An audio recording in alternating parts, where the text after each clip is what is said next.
Proud of my kids. Thought they played really, really hard. Just didn't always play smart, and we didn't make the winning plays. In a game like this, you have to make winning plays. But we'll get back after it. But I am proud of their effort, and they gave me everything they had. Questions? We'll start up here and then we'll go to the back.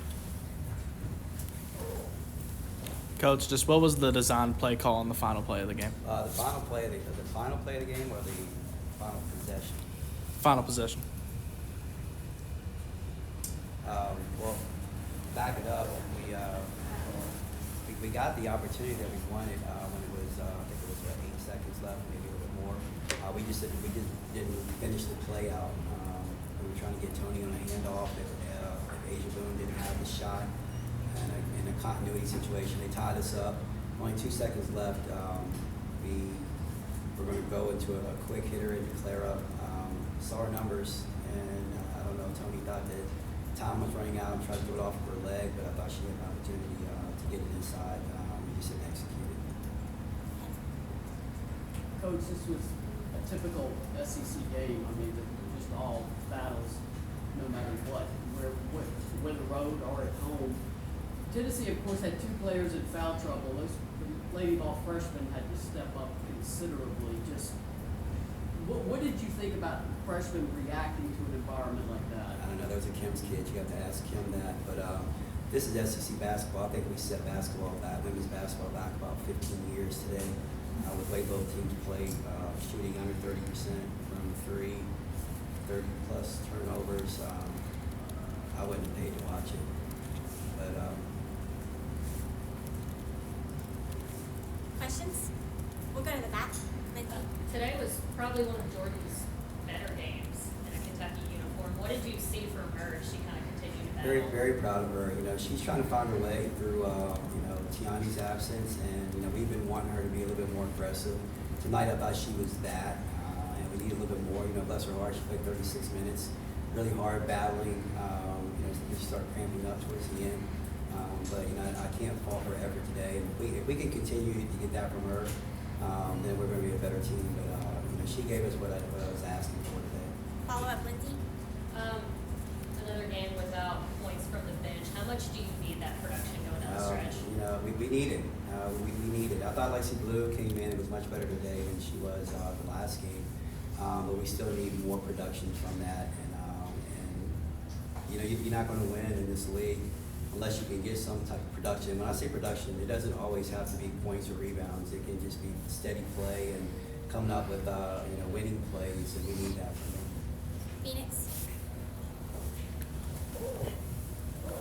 Coach, you talked about being proud of your team's effort. It's a really tough stretch right now, but how much is it just trying to survive and maybe trying to keep afloat until Tiani maybe comes back? It is, and we're not the only one. Everybody's dealing with situations right now, and this league is brutal. And the way that the games are played, you're going to have people in and out of lineups, so you have to be able to adjust.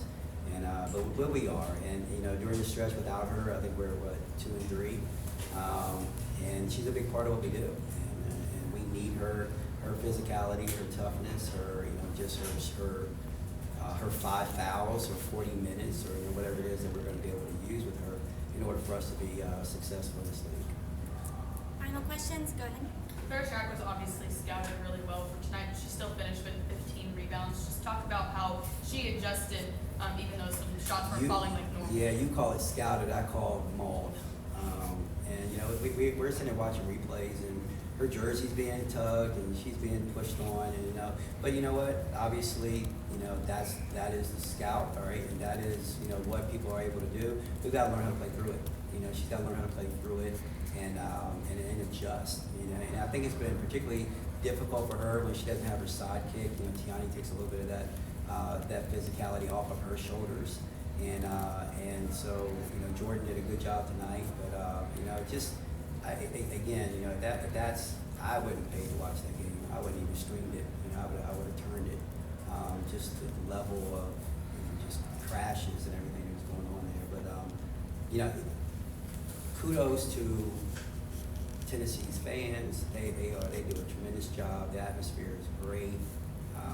The support that they give, it's a lot of fun. So we have to do our part to make this game continue And last thing I'll have for you guys, we travel through the SEC, and sometimes, we'll go and there'll be nobody there for a post-game press conference. I appreciate you guys. Everyone watches women's sports. We need that. We need the coverage. So the fact that you guys are here and staying here, I appreciate it. And I appreciate it from the standpoint that you're helping the game grow. All right? And we need it. We need to do our part as coaches, as rule makers, as administrators. But Dan, we couldn't do it without you guys being here. And this means a lot to me. It really does. It means a lot to me that you guys are here covering the game, asking questions, printing it wherever you're going to print it so everybody can see it and figure it out, because I think we have something special. We just have to do our part. But thank you guys so much for covering it and doing your part, because not everywhere I go in the SEC are there people here, and you guys are helping the game grow.